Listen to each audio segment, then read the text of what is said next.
लक्ष्मीकान्तं कमलनयनं योगविद्यानरगभ्यं वन्दे विष्णु भवभयहरं सर्वलोकैकनाथम्। ॐ हरिः गणानां त्वा गणपतिगुं हवामहे, प्रियनां त्वा प्रियपतिगुं हवामहे, निधिनां त्वा निधिपतिगुं हवामहे। ॐ भूर्भुवस्सुवः तत्सवितुर्वरेण्यं भर्गो देवस्य धीमहि धियो यो नः प्रचोदयात्।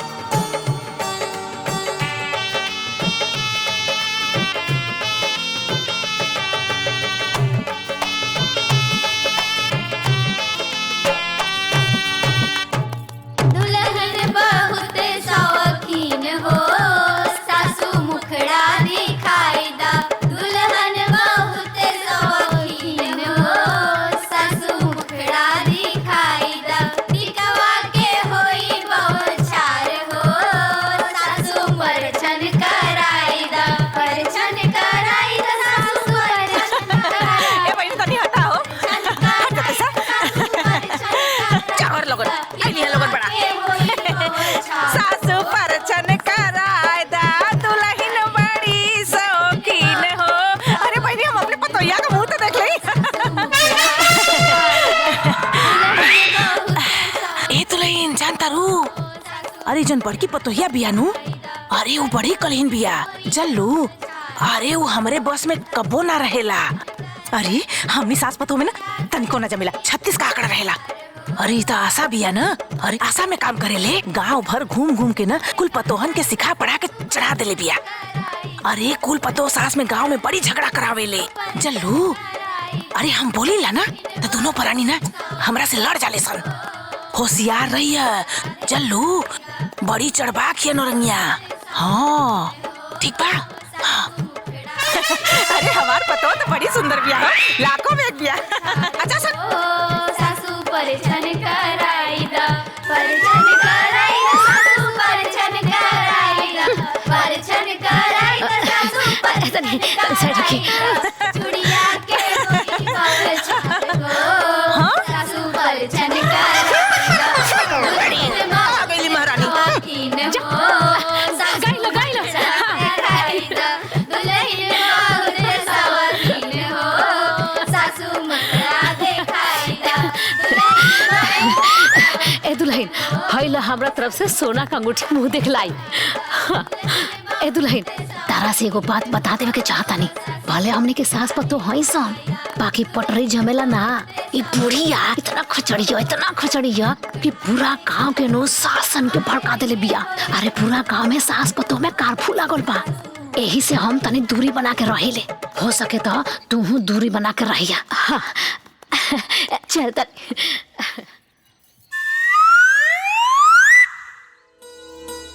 एगो बात कही। जी बोली। बात ही बाकी एक घर में बाबूजी, भैया, माई, हमार भौजाई, यहाँ लोग ना आपस में ना दुश्मन के तरह लड़े लंजा आ लड़े लंजा का यहाँ लोग आपस में दुश्मन हवन जा। लेकिन ओकरा बाद भी आपके यहाँ लोगन के समान रूप से देखे के बाटे, यहाँ लोगन के बराबर सम्मान करे के बाटे। आप यहाँ लोगन के ख्याल रखम ना। जी जरूर, रहुआ चिंता मत करी। ठीक बा।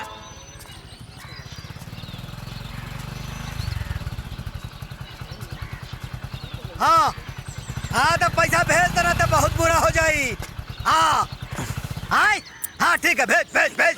हाँ हाँ हाँ हाँ करता है फोन। एमन कहा रे? अरे हवे कुछ ना। कहा हो? अरे कुछ का मतलब ना। अरे होला ना कहा होला? अरे फूल कुमारी। फूल कुमारी का सारे? अरे अरे बाबूजी, फूल कुमारी मतलब देखा बाबूजी तू हो गई बड़ा बूढ़ और कुछ हो ना तारा जन बुझे के बतन बुझे ना तुम मत बुझा। अरे सारे मेहर बसा, हाँ मेहर बसा हो गए सारे। अरे जा जा सारे जो जा मेहर का जा। अरे बाबूजी तू सठिया गेल बड़ा। नालायक सारे रही तो फूल कुमारी लेके घूमत हमारे। अरे बाप रे, अरे मोरी खून निकल गया। एक बार और मारना तो कुकुर काटी। अरे कुकुर काटी तो काटे तले। अरे कहता ही मारना ना ना छोड़ो। कुछ ना हमारा छोड़ा ना। अरे भैया ये छोड़ा, यही को करता रहा। ए भैया ये करता रहा यार। अरे लाग दिखाओ, अरे छोड़ा, अरे छोड़ा। जब तेरा बाप के ना देखनी हो तारा का दिखाई। अरे कहाँ तक दिखा दे।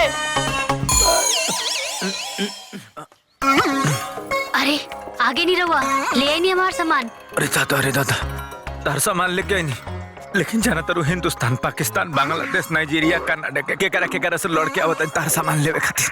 अब ले आइल बनी तार सामान भैया। लेकिन एगो बात बताई हमरा के, ई लाल गुलाब फूल काहे खातिर? अब रहुआ हमरा के ई बताई कि ई लाल गुलाब कौना चीज के प्रतीक होला? प्रेम खातिर। अब रहुआ देखब कि कैसे हम ई लाल गुलाब के जरिए पूरा घर वालन के मन में एक दूसरे के प्रति प्रेम के धारा बहाइब। प्रेम के धारा मतलब? बस रहुआ हमार साथ देहब। ठीक बा।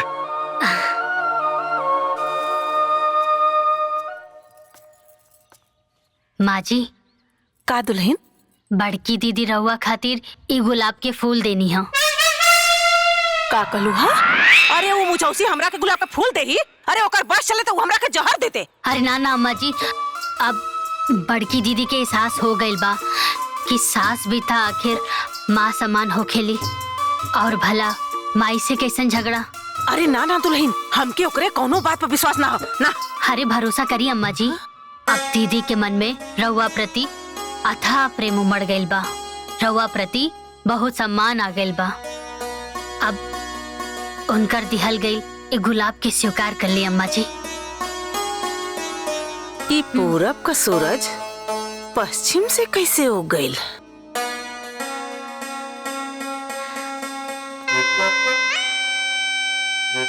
हाँ। जरूर एमे ओकर कोनो चाल बा।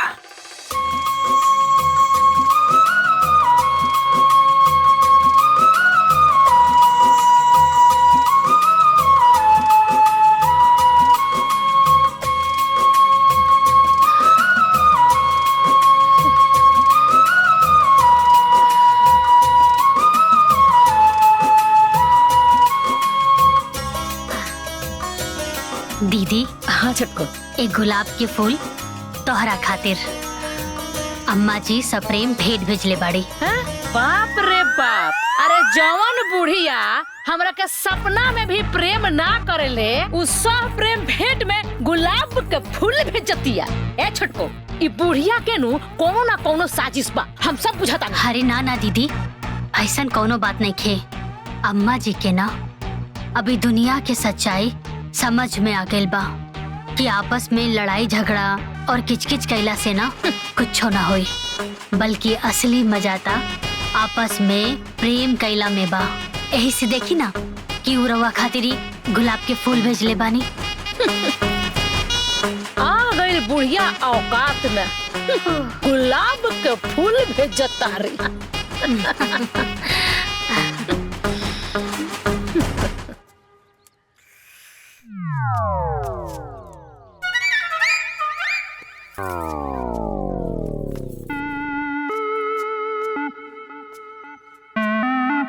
बाबूजी, जेठ जी ये गुलाब के फूल रवा खातिर भेजले बानी, और बाबूजी वहाँ के कहले बानी कि रवा वहाँ के हमार जन्मदाता है, हमार भगवान है, और वह भगवान स्वरूप पिता के चरण कमल में एक गुलाब के फूल अर्पित करके आज ले जाने अनजाने में जौन भी गलती भइल ओकरा खातिर माफी मांगे के चाहतानी, और आज से आपस में प्रेम के गंगा बहावे के चाहतानी। अच्छा,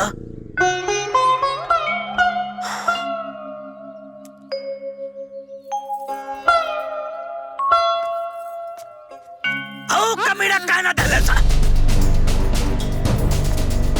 बाबूजी, जेठ जी रवा के सामने आवे में उनकरा के शर्म आवत रहे, यही से दुल्हन, हम उस सार का बाप आई। ओके सारे का हम खूब जानीला। उस सरवा हमके जहर दे सकेला, बाकी गुलाब का फूल ना दे सकेला। अगर वो गुलाब का फूल दे रहल बा तो जरूर एकरा में कोनो साजिश बा। अरे नाना बाबूजी, ऐसन कोनो बात नहीं खे। वहाँ के दिल से देले बानी। अच्छा हाँ ठीक बा, तू कहा तारू तो हम हूँ देखा तानी। देखा तानी उनका दिल सरो काम।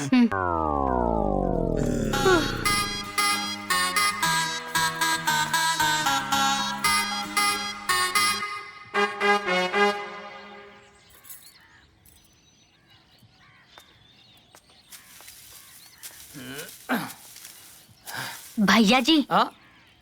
छोटको तू हिया? भैया जी, वो बाबूजी रउआ खातिरी गुलाब के फूल भेजले बानी।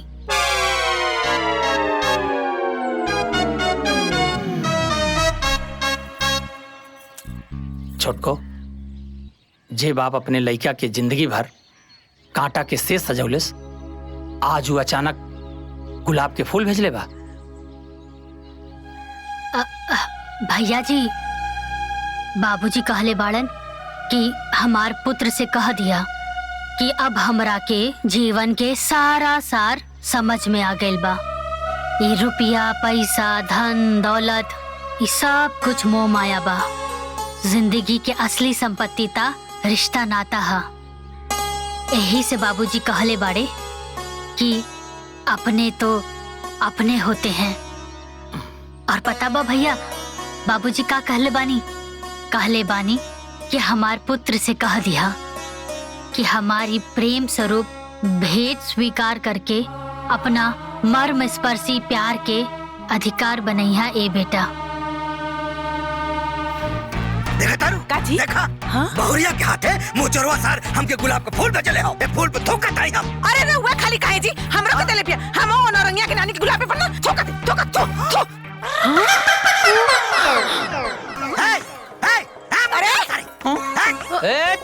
अरे फरनवा, अरे सारे गुलाब के फूल देता है। देख, है तोर गुलाब और तोरा गुलाब का औकात। अरे फट सही नहीं है। हाय देख तेरा गुलाब और गुलाब का औकात। ए बुढ़ियो, अरे तहारा औकात बा हो तेरा के फूल दी गुलाब का। बाबू, पटका बाबूजी, का काले रंग छटकी से गिड़गिड़ा के किया अपने होते हैं। अरे अब हमरा के तोहर जिंदगी के सार समझ में आ गेल। ए जी जानतानी, हई बुढ़ियो का कहत रहली हा कि असली मजा तो प्रेम में बा, लड़ाई में ना, कुचराई में ना, खिच में ना, गुलाब के फूल में बा। गुलाब में बा, फूल तुम्हें भेजा है खत में, फूल नहीं मेरा दिल है। अरे कुकुरी, अरे हम तोरे ऊपर आग झोंकते, हम तोरे गुलाब का फूल खाए के दे। तोरे दो नंबर मेहरारू, एक नंबर के कमीना, झूठा, लंपट, एक बार करे बराबर आग थू। ए मोटका बाबूजी, अब समझ में आ गइल कि ड्रामा के डायरेक्टर के हा।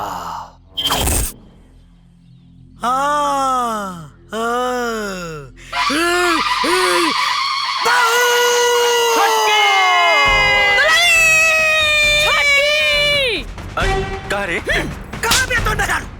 आई का बड़ी? एगो बात बता दो रही, जौने आदमी का हम सकल नहीं के देखल चाहत, ओकरा के हमारा नाम के गुलाब का फूल पकड़ा देलू हो। अरे जौना सास के हम सपना में भी प्यार ना करिले, ओकरा के हमरा नाम पर फूल काहे देलू? हाँ तो में का हो गइल? गुलाब के फूल ना दिया जरा एक दूसरे के। तो तू देता। हाँ भैया, अगर आपस में एक दूसरे के प्रति प्यार बढ़ जाई तो कोनो दिक्कत बा का? तारा कोनो दिक्कत बा। सतरंगी रीत सदा चली आई। प्राण चल जाए, बाकी दुश्मनी ना जाए। हाय गुड्डू के घरे दे दिया। अच्छा। ए हरिशंकर के घरे दे दिया। अच्छा। हाय शिव प्रसाद के घरे दे दिया। ठीक।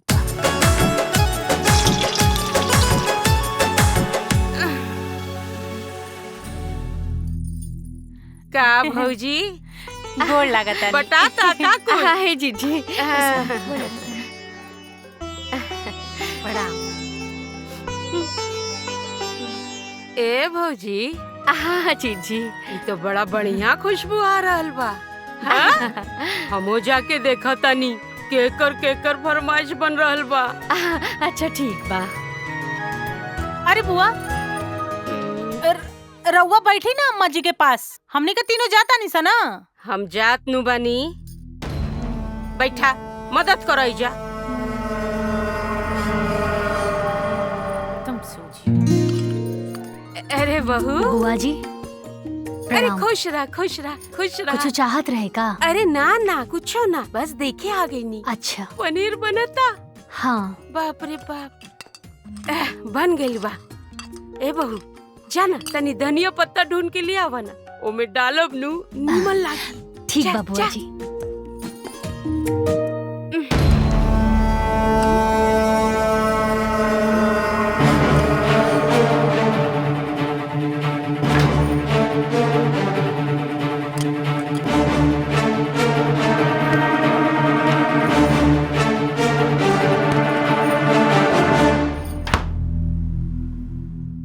बुआ जी कितना धनिया चाहिए? आधा आधा आधा जी। चाकू। अरे ला ला।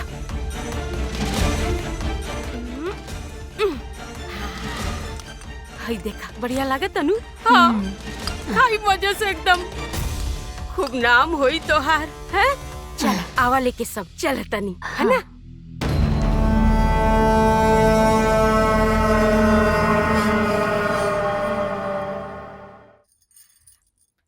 पूरी ले ली, आपको ले ली डाल पूरी दी।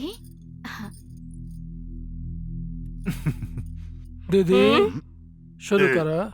हाँ खा लो, शुरू करा।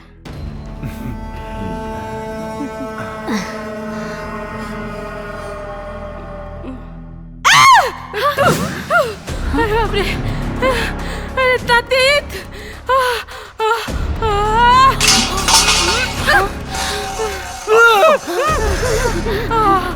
इतना तेज खाना है? ये पनीर की सब्जी बनल बा कि नमक मिर्चा के तरकारी? अरे बाप रे बाप।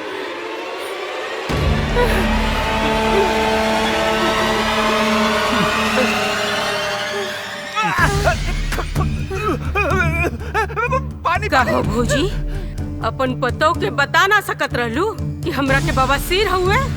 हम इतना तीखा खाना ना खाइला, हमार श्राद्ध करे के चाहता रहा लोग।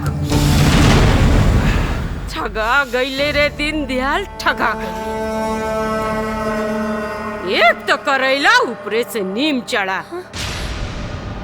अरे दहेजो ना मिलल और बहू मिलल तो उहो बेसहुर।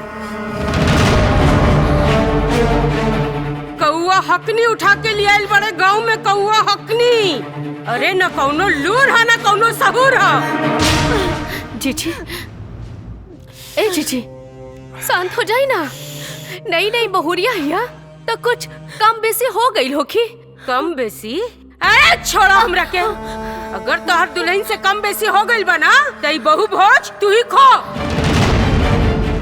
हमरा से ना खवाई। जीजी, ए जीजी ना खवाई हमरा से। ए भौजी, इतनी स्वादिष्ट खाना हमहू ना खा पाई। तोहरा लोगन के भी भोजन खाए गए का? चला लोगन। चल करे, चला। काट के तोड़ो। चल चल।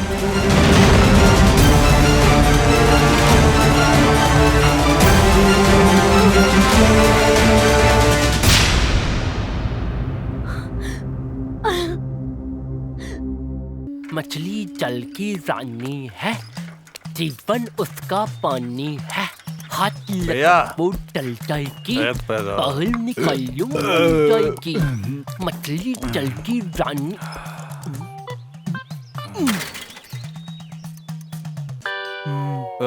ए विक्रम भैया, कोल्ड ड्रिंक पिया तारा का? हमरा के पियावा ना। बिल्कुल।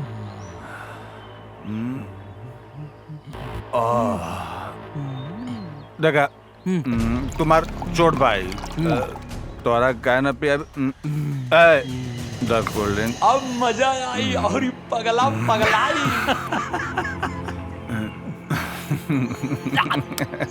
अरे अमर पी के अमर हो जा। अच्छा लगा था। इला ली खा खाली कोल्ड ड्रिंक पिया।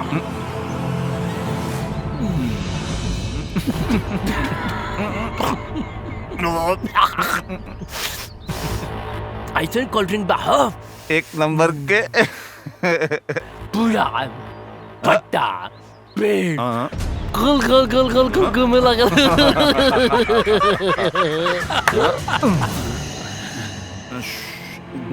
जा तो नहीं जा चकली खाद की जा।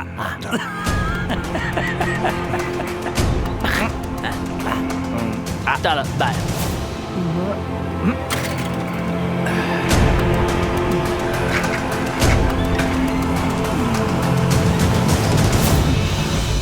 अब पगला गांव में जाके पगलाई और हड़कंप मचाई। बाबूजी अभी लगभग 4 लीटर तेल बा। इतना में तो खेत जोता जी आराम से।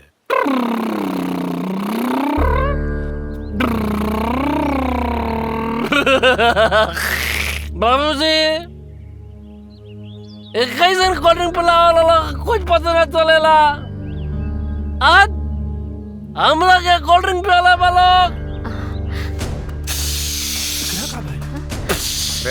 पूरा आसमान गोल गोल घुमाता। बाबू दारू पी ले बड़ा। नो कोल्ड ड्रिंक पीले वाली। अच्छा ही कोल्ड ड्रिंक के पिए सा आए न बताए। अरे बता दा। न बताओ क्या पिए सा। बता दी। हाँ विक्रम भैया।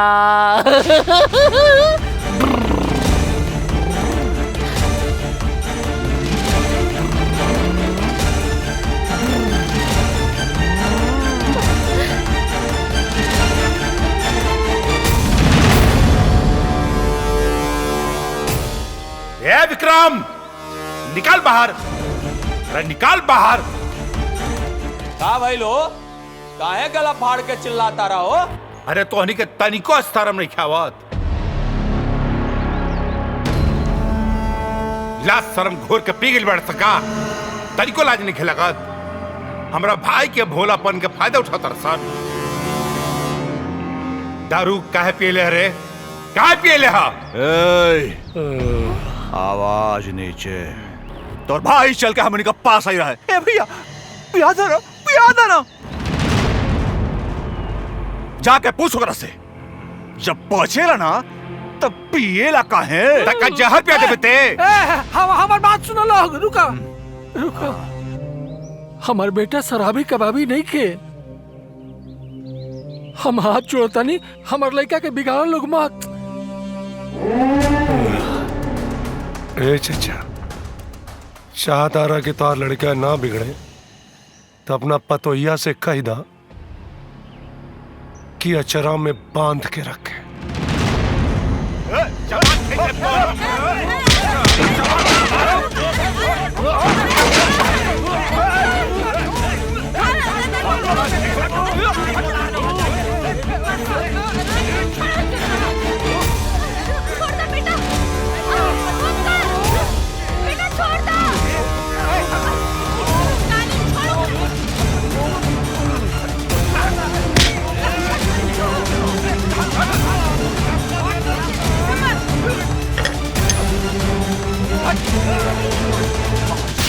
आज इस सारे के काट दे।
गइल बड़ा? भाई भाई आपस में लड़ा ना केहू?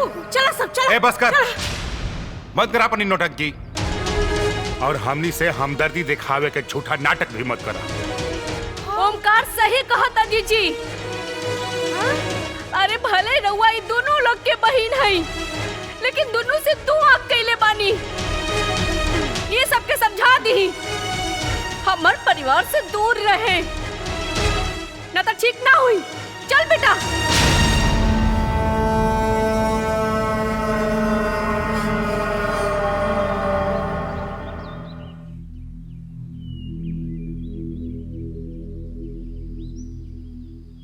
गर्व बा तहरा पर। आज लक्ष्मी के साथ साथ तहार दुर्गा का भी रूप देख लेनी।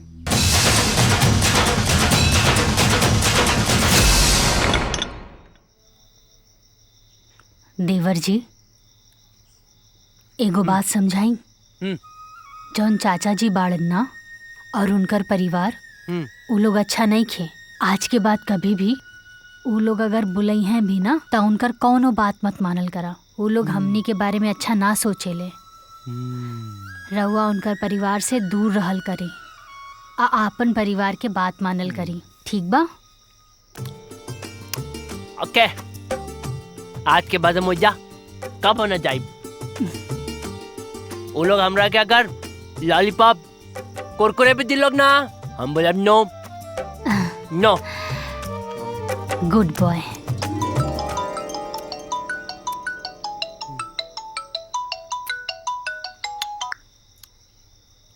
हाँ सिद्धि बोला। दीदी हम सुननिया कि तोहार ससुरारी में पट्टीदारन से झगड़ा हो गइल बा। अरे ना ना, ऐसन कोनो बात नहीं खे। पट्टीदारन में तो छोट मोट झगड़ा होते रहेला। देखा दीदी, ज्यादा टेंशन होगी तो हमके बतावा, हम अभी के अभी आ जाए और दोनों बहन मिलकर उन लोगन के सुधार दिया जाए। अरे चुप करा, जब देखा तब खाली लड़ाई झगड़ा के बात करेलू। तू तो जानते बाड़ू ना कि हमार देवर जी के मंद बुद्धि के सब केहू फायदा उठावेला। का सही बा का गलत बा इनकरा के कुछ समझ में ना आवेला। अरे सिद्धि, तू ता डॉक्टरी करत आरू ना, ता हमार देवर जी इलाज से ठीक हो जाई है ना? इनकर दवाई भी चलता। देखा दीदी, एगो काम करा कि तू अपन देवर के ना हमके मेडिकल रिपोर्ट और दवाई के प्रिस्क्रिप्शन लेटर सब भेज दा। हम देख ले और फिर हम बताए तो रखे, ठीक है? ठीक बा, हम भेज दे।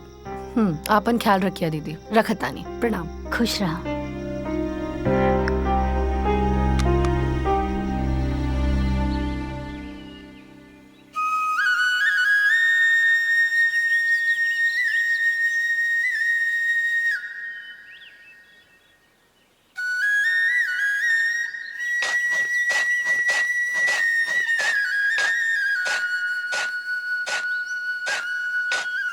जाना तारू का जी? खेतवा में दीमक से तो पूछा छूट गइल। ई मोथा घास जाम गइल बा। अब मोथा घास के कौन दवा ले हम? बाबूजी 10 ग्राम के सल्फरा के पैकेट मंगा ली। आज 100 लीटर पानी में घोल बना के छिड़कवा दी। ई कुल लोथा ना जरी जाई। अरे दुल्हन, तोहरा की दवाई के नाम कैसे पता? अम्मा जी, हम किसान की बेटी हैं और थोड़ा बहुत खेती बाड़ी हमरा के भी आवेला। हमनी के भाग जाग गई। सर्वगुण संपन्न बिया हमार बहू। अच्छा भौजी, भैया के बैग में से पैसा दे दी ना।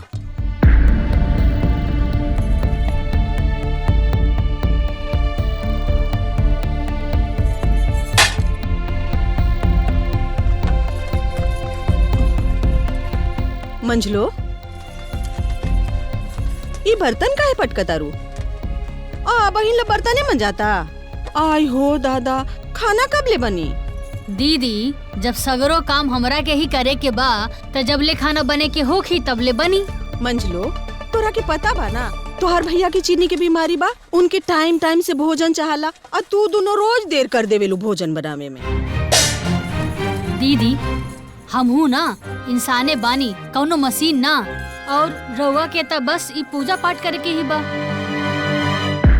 और उ छुटको उनकर तो घर के काम सुन के कमर में दर्द उपट जाला। अब बाचल के बचनी हम आ घर से लेके दुआरी ले जितना भी घर के जिम्मेदारी बा सब हमारे माथे बा। अच्छा ए दीदी, सवेरे से हम और बात कही सुनत आनी। रउआ के का लागता कि हम जानबूझ के बहाना बनौले बानी ना? महीना भर से दवाई पे दवाई खात आनी, रउआ लौकात नहीं का? अभी दर्द में हमरा से तो कोनो काम ना हुई। ए मंजू, हाँ हमरा के भी कुल बुझाता, इतना बुड़बक नहीं खी हम। देखा तानी ना बड़की दीदी, देखा तानी ना, इतना साल से हम कुल घरे के काम करत रहनी, तब तो बड़ा नीमन रहनी। 10 दिन से घर के बर्तन का करे लगनी, पता नहीं कौन पहाड़ टूट गइल बा। हाँ मंजू, तो तहार आदत हुई घर वर के काम करे के। हमार माई नैहर में हमरा से काम नहीं के करवौले, और हमार बिया डॉक्टर से ही खातिर नहीं के भइल कि हम बैठ के घर के काम करी। बुझाइल तहरा के? तो हम ठेकेदार के बहिन बानी, नैहर में हमारा जोर के केहू नहीं खे। एक का बात करता नहीं, 3-3 गो नौकर बा हमर नैहर में। अब बस करा तू दोनों, तू लोगन के इतनो ख्याल नहीं खे कि हम खड़ा बानी। छूटा साड़ के नियर लड़ा तारू लोगन। जा दोनों टंगरी पसार के सुता, भोजन हम ही बना ले।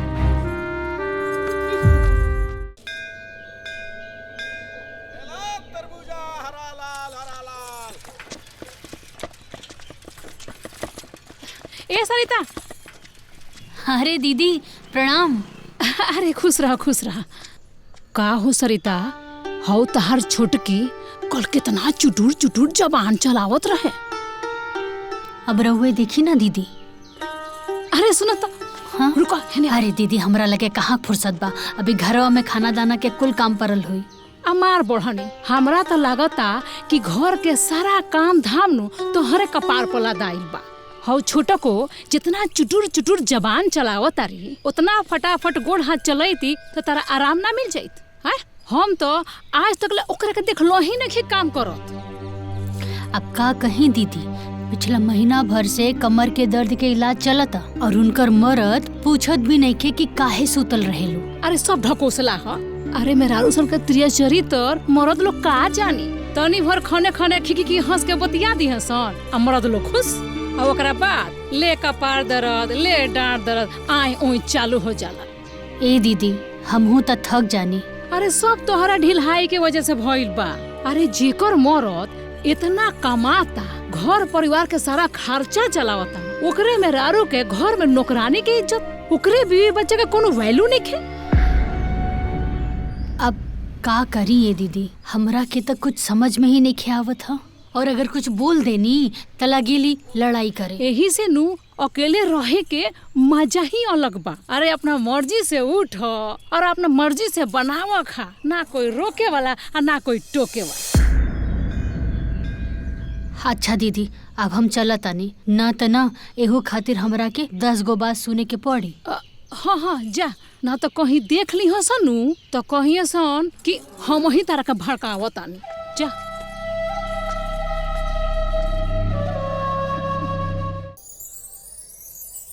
राजन, राजन ला हाय खा जा। अरे भौजी रोज रोज मलाई खेवला का जरूरत बा? अरे मेहनत के काम करत तारा, खैबा ना तो करबा कैसे? अरे भौजी कबो हमरो का मलाई खेबू, खाली अपने लहरे देवर के। ले भैया ना तू ही खा ला। अरे ना ना ना, चर्बी वाला चीज हम ना खाई, तू ही खो। अरे भैया एक बार खाइला चर्बी थोड़ी हो जाई।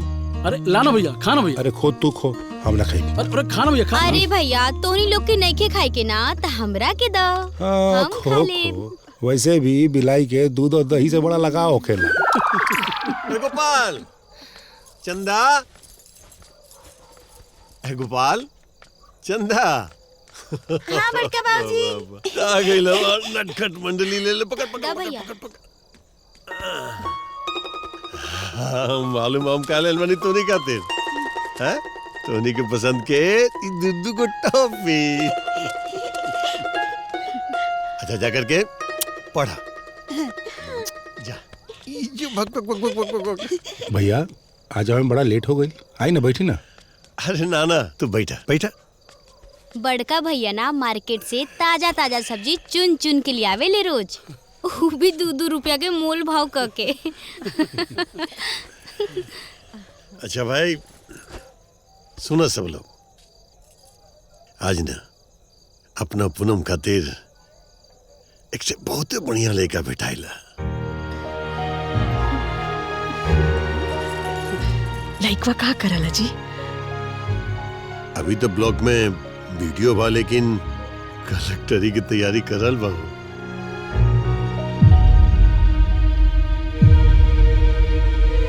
जय हो कान्हा जी की, ये तो बहुत बढ़िया रिश्ता बा।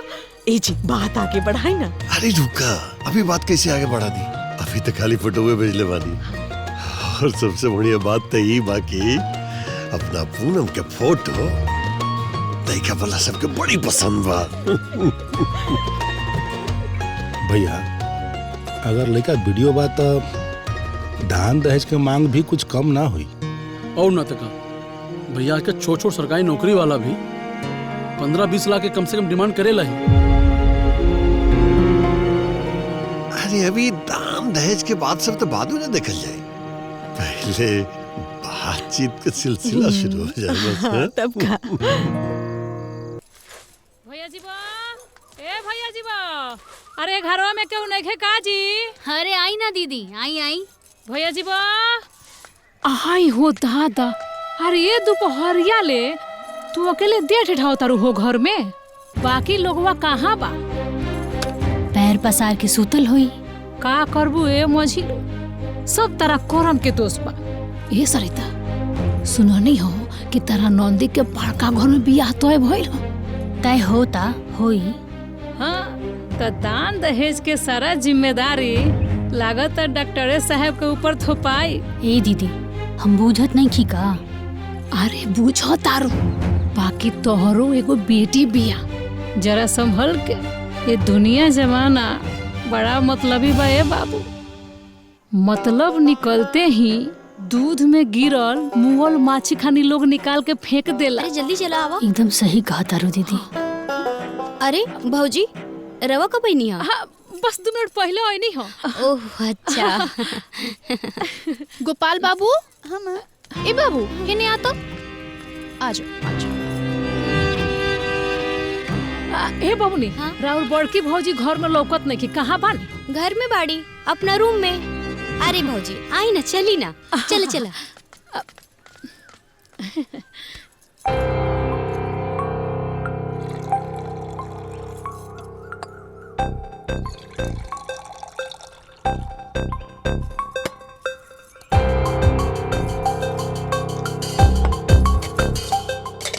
चल बाबू, एक सांस पे पूरा पी जाए के बा। पूरा पियो।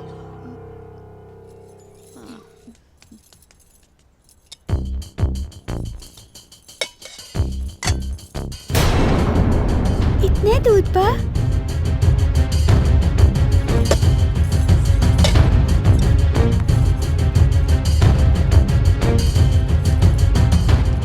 गोपाल बाबू जल्दी से पीला, पूरा पीला। ओले मोल बाबू। दीदी, ए दीदी जल्दी से पिया ना। अरे है ने आई ना। हाँ, पीला। का भइल? ये का हो रहल बा दीदी?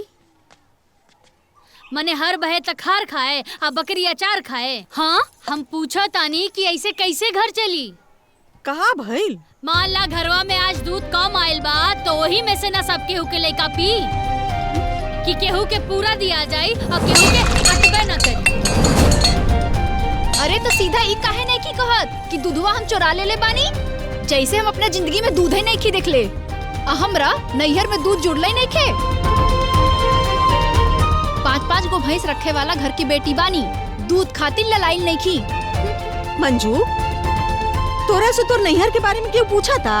अरे ना ना दीदी, इनकर तो आदतें हो गइल बा अपन नैहर के बखान करे के। ऐसा लागता कि जैसे इनकर नैहर वाले कोनो रजवाड़ा खानदान के बाड़े, वही से इनकर बाप और भाई कोनो हरजोता से बियाह कर देले होके। अरे इतने महान नैहर बा तो 2-4 गो नौकर बुला ला ना।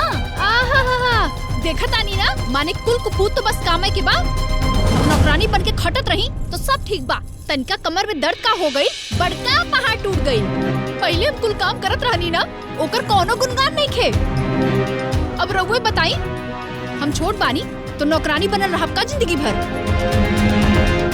10 दिन, मात्र 10 दिन से काम का करत तानी, कुल यहाँ के ऊपर नीचे होखे लागल बा।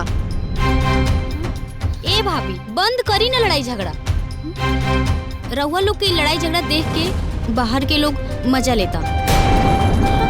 अरे बाप रे बाप, हई देख ए पूनम बाबूनी, साफ साफ ई कहे नहीं कि कह कि हम देखतानी। जाए ए दीदी हम चलतानी, हमरा नहीं के झगड़ा का मजा लेबे के। अरे दीदी मजा लेता हम अभी बाहर के पानी ला पिया ला अपना लड़का के तू। हाँ तो पियाइबे करब। हाँ तो पिया बाबू हाय ले पूरा पी, एक के बार में गटक जो पूरा बेटा।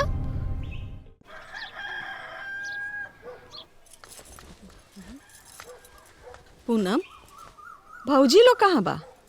उ दोनों लोग के तबीयत बहुत खराब बा, अपना अपना कमरा में सुतल बा लोग। हम बुझे तनी ई दोनों जन के देही में कामचोरी घुस गइल बा। पहले तो मंजवे के चालू रहे, अब सरितवो चालू हो गइल बिया। काहे दीदी, हमार तबीयत खराब ना हो सकेला का? तबीयत खराब बा कि फोन पर माई ज्ञान दे देले बाड़ी। देखी दीदी, रउआ ना हमार माई के बारे में कुछो मत बोली। रउआ हमार जेठान है त जेठान बन के रही, माई बने के जरूरत नहीं खे। ए भाभी, बड़की भाभी से रउआ कैसे बात करतानी? रउआ के नहीं खेलोकत कि दीदी कैसे बतिया रहल बानी। जैसे दीदी ई घर के पतोह हैं, वैसे हमनियों के भी ई घर के पतोह बानी जा। दीदी जब ई घर में खाए वाला इतना लोग बा तो कामों में भी सबके हाथ बटावे के चाहिए ना। तब बड़की भाभी के हिस्सा के काम हम ना करेनी का? बबनी रउआ ना ढेर मत बोली, अब बेकार में हमार मुंह मत खुलवाई। वैसे भी 5 दिन बाद बिया हो करके ना हमनी के लूट के अपन ससुराल चल जाइबू। ओकरा बाद तो झेले के हमनी के ही बा। और वैसे भी जैसे रउआ पैदा भइनी ना अपन माई के खा गई।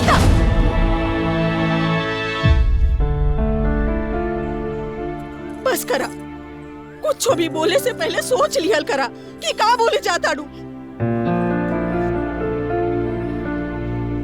तू लोगन के खातिर भले ही तू लोगन के ननद बिया, बाकी हमरा खातिर हमार बेटी बिया।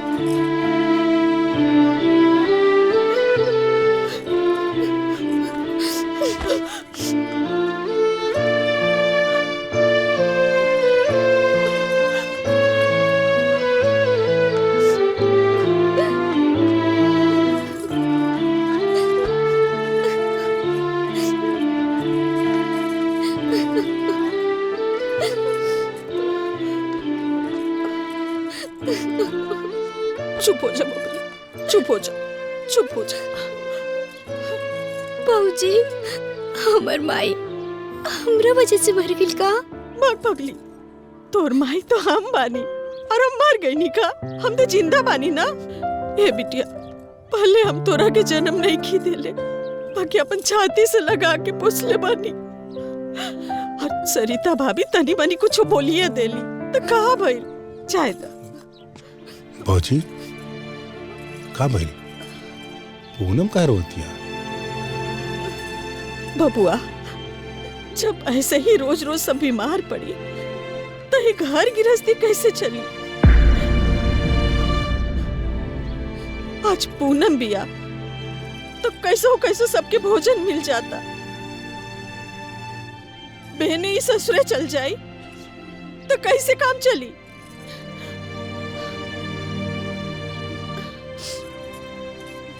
चुप हो जा, चुप हो जा, चुप।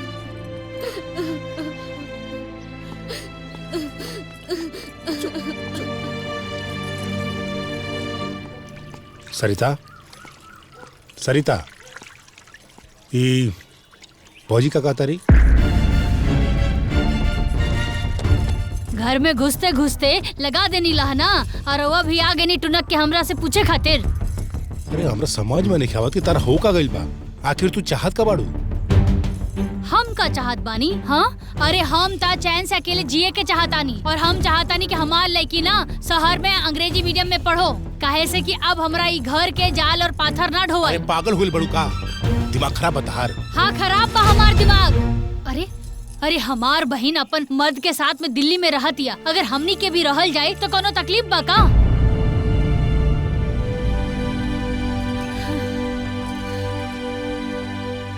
सीधा कहा ना कि अलगे होकर चाहता रू। अरे रउआ समझत काहे नहीं खी? हम अलग रहे कि नहीं खी कहत, हम तो बस इतना कह रहल बानी कि हमनी के शहर में रहल जाओ। काहे से कि अभी जंजाल में ना हमरा से ना रहल जाई, न तो सही डेली ड्रामा होत रही। सरिता,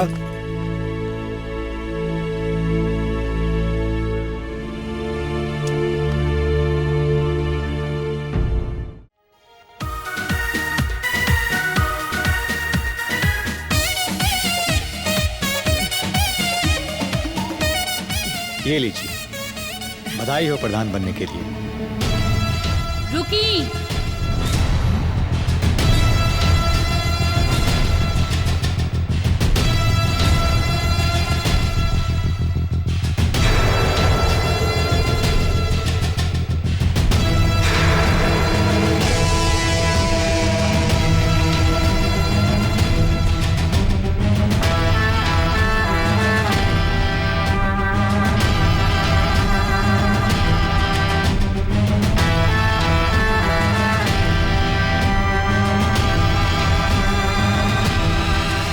वीडियो साहब, अभी हमार नामांकन भरल बाकी बा। ई रहल हमार नामांकन पत्र।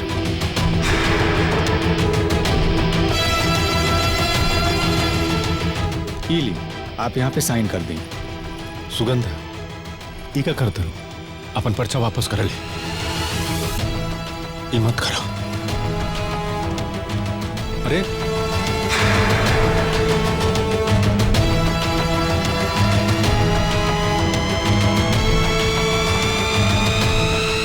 वसुंधरा जी, अब आप निर्विरोध उम्मीदवार ना बानी, काहे कि एक विरोधी प्रत्याशी सामने आ गई बा।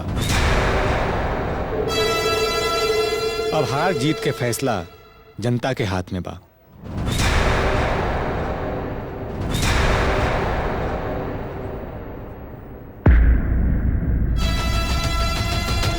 अपने मुंह मियां मिट्ठू बनला से अब कुछ न हुई। अब जीत और हार के फैसला मैदान में हुई।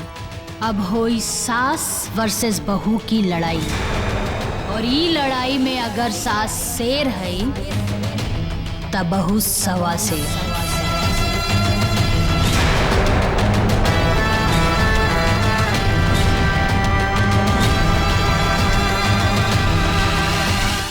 आगे के परोसल थरिया ई मनहूस के चलते छीना गई।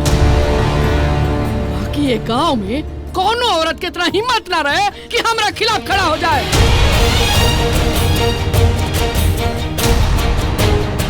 सब एकरा चलते भाई, काहे से कि एकरा मन में पहले ही से खोट बा। अब समझ में आयल कि गांव वाला के सामने नेतागिरी काहे झाड़त रहली। प्रधानी के चुनाव लड़े के रहना एकरा के। बाप जन्म ने अनहरिया में, अब बेटी के नाम पावर हाउस। अब ई चलल बड़ी जीजी के आगे चुनाव जीते। ढेर नेतागिरी झाड़त तड़ी। अरे काहे इतना हंगामा होता? चुनाव में तो हार जीत होते रहेला। अब जो मैदान में आई वही में से क्यों जीती? ए प्रधान जी, रहुआ तो चुपे रही। जा दे ना अपना पतो आके छोकर मत बनी। समझा दिया करा के कि अभी भी वक्त बाटे। अपन नाम वापस ले ले, न तो हमरा से बुरा केहू ना होई। अम्मा जी, हम पर्चा ना उठाई। ये लोकतंत्र है, आ लोकतंत्र में चुनाव लड़े के हक सबकर हा। रउआ काहे हमरा से इतना डरा रहल बानी? अगर रउआ गांव वालन खातिर अच्छा काम कैले होखब त गांव वाला त सही जिता दी। तेरा बड़ा भरोसा बना अपना जीत पे, तो लगा ले सर। अगर हम हार गई तो हमार बाल मुड़वा के हमरा मुंह पे करका पड़ दिए।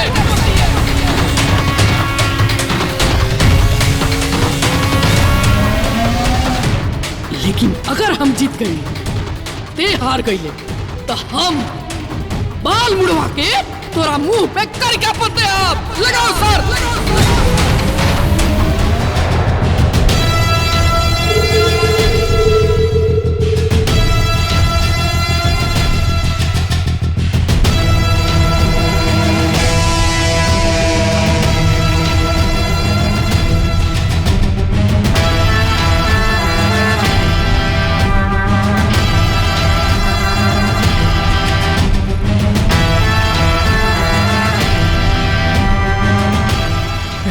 आशीर्वाद रही त ई शर्त हम ही जीतब।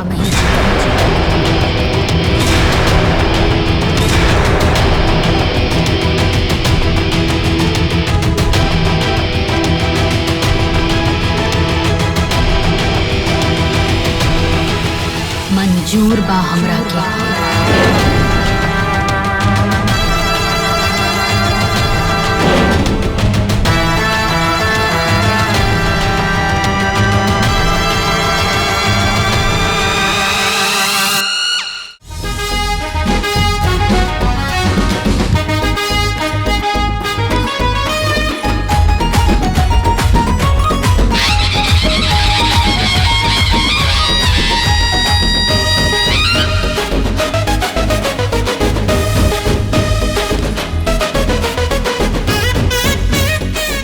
दमदार चुनाव चिन्ह मिलल बा, बेलन। तो हमरो के कम दमदार नहीं के मिलल, हमरो के दमदार मिलल बा चुनाव चिन्ह मूसर। और यही मैदान में आई ना, यही मूसर से कूट कूट के धान नियन रख दे आप। मूसर के जमाना गई अम्मा जी, अब मूसर ना कबाड़ में फेंकाला। हई देखा तानी बेलन, बेलन के जमाना हमेशा से रहे आ हमेशा ले रही। ए हट, आ रही मूसर के जमाना गई नहीं खे। तोरा नियन नकचढ़ी के ना औकात में लावे खातिर ई मूसर काफी बा। अरे तनी आराम से अम्मा जी। हाँ तनी आराम से मूसर चलाई, बूढ़ शरीर बा, कहीं कमर में लचक आ जाई त का होई? हाँ ते हमरा के बुढ़िया कहले? जिंदगी भर जवाने रहबू, बूढ़ हो तो बूढ़े कहब ना। अभी तोरा के बताओ तेरी बुढ़िया तोरा के क्या कर सकले? बताई ना। मोर के मुंह ना फोड़नी तो कहिए। अरे बूढ़ होके तोर मौसी, तोर दादी, जादी जवानी चढ़ रहा। पता नहीं कहाँ चला चला। आज हम तोरा के छोड़ा, फोड़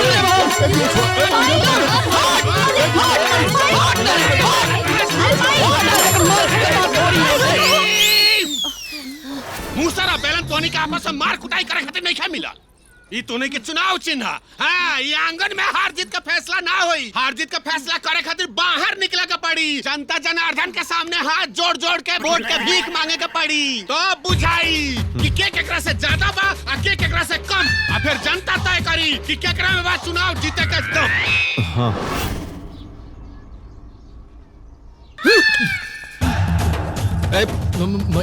आपका भाई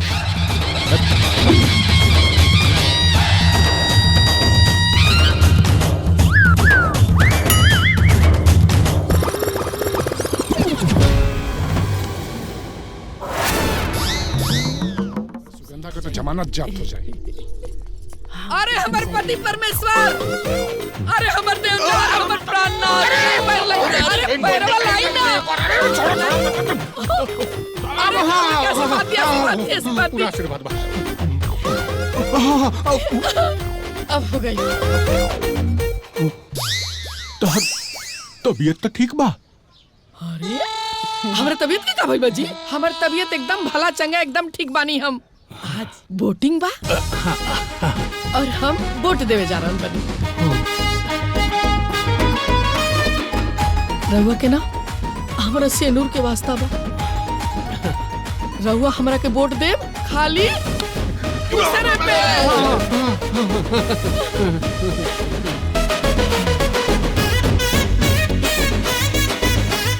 अरे हमारी दुगो लाल बड़न लोग, एगो के त हम जन्म दिले बानी, एगो के त जसोदा मैया नियन पाल पोस के इतना बड़ा कर दिले बानी। तू लोग से हमार विनती बा, इस बार वोट ना मूसर पे ही दिया लोग। आ सुना, वोट देने से पहले ना अपना माई के ममता जरूर याद रखिया। तारा के हाथ जोड़ता नहीं। अरे महीना ना ई का बेटा भी कहते हाथ भी जोड़ते रहो, ठीक लगता है। ये कोनो बात भाई, तू ही बताओ। हाँ प्रणाम बाबूजी। प्रणाम अम्मा।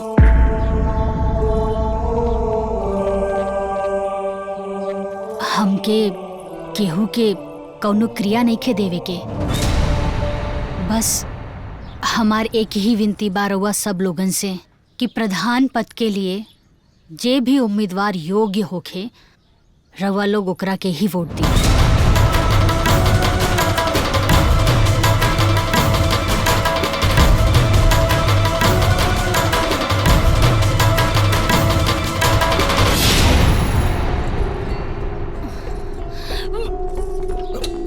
सुगंधा, अरे तू ठीक बनो? कहाँ हो गई? पता नहीं, चक्कर सा आवता, अब मन मचला रहल बा। सुगंधा, तार तबीयत ठीक नहीं है। तू एक काम कर ले, ये पोलिंग बूथ पे जेला की जरूरत नहीं है। तू अब आराम कर ले, हम डॉक्टर लेके अरे ना ना, डॉक्टर के कोनो जरूरत नहीं है। हम माई बने वाला बानी।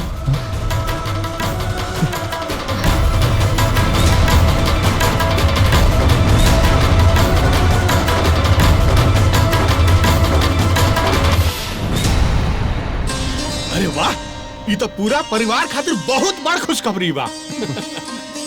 चला, यही लगले आवे वाला लड़का के भाग से चुनाव के नतीजा जीत में बदल जाए।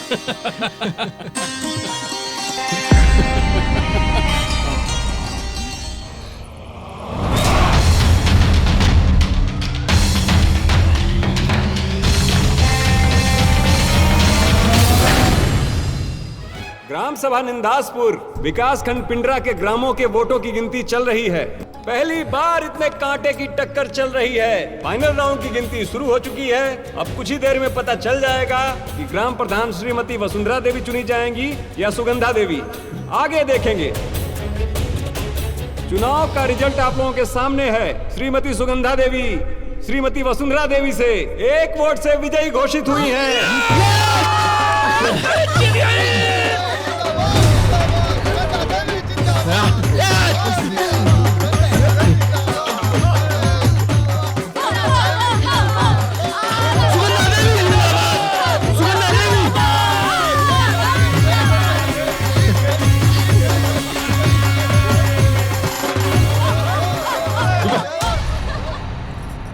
अम्मा जी, रउआ के आपन शर्त याद बानू?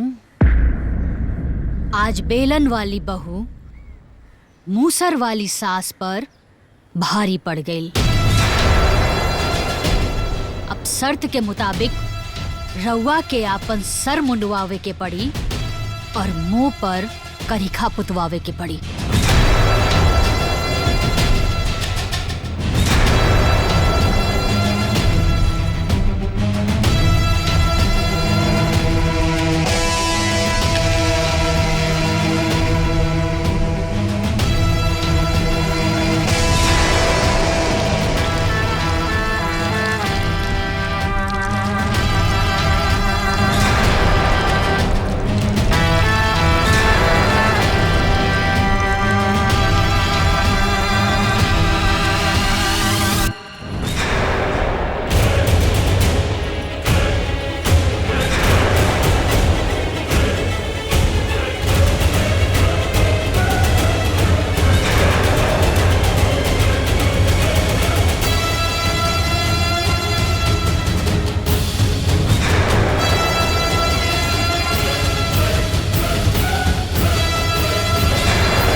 अम्मा जी, अगर सास के मुंह काला होई तब बहू के मुंह कबो उजाला ना होई।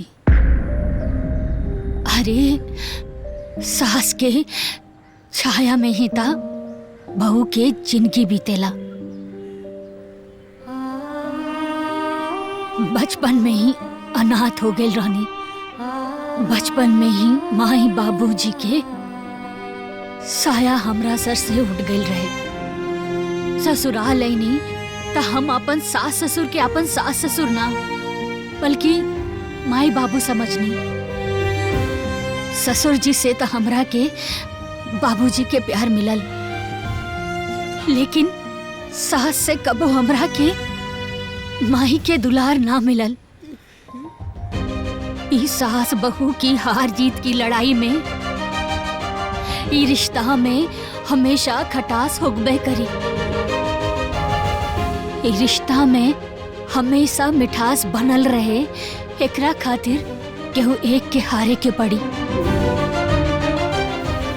और हम ई रिश्ता में हमेशा मिठास बनल रहो, ओकरा खातिर हम रहुआ से हारे के चाहतानी अम्मा जी। हम रहुआ से हारे के चाहतानी, हम रहुआ से हारे के चाहतानी अम्मा जी, हारे के चाहतानी। वसुंधरा, अब अपना मन के सारा मैल धो दा, अपना बहू के जीत के बधाई दा।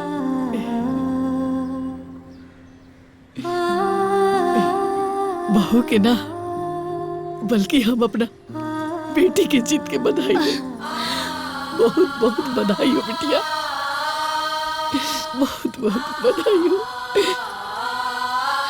देखा दुल्हन, हमरा आँख पे अपन और पराया के पट्टी बांधल रहे, जेकरा तू आज खोल देलू। हम तो भुला ही गई रही कि खून के रिश्ता ही रिश्ता ना होला, बल्कि दिल के रिश्ता भी रिश्ता होखेला। सगा सौतेला कुछ ना होला, बल्कि रिश्ता रिश्ता होखेला। तू हमरा के माफ कर दे बिटिया, माफ कर दे। अम्मा जी, बड़ लोगन के हाथ छोट खातिर खाली आशीर्वाद देवे खातिर उठे के चाही, माफी मांगे खातिर ना, माफी मांगे खातिर ना।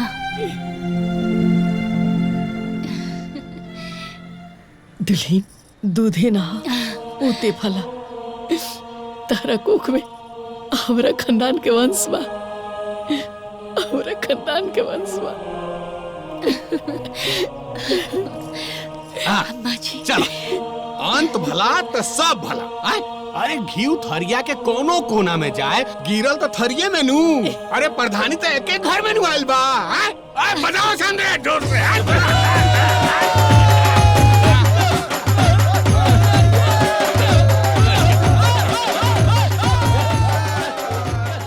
आपन पसंदीदा फिल्म देखे खातिर डाउनलोड करी दंगल प्ले ऐप।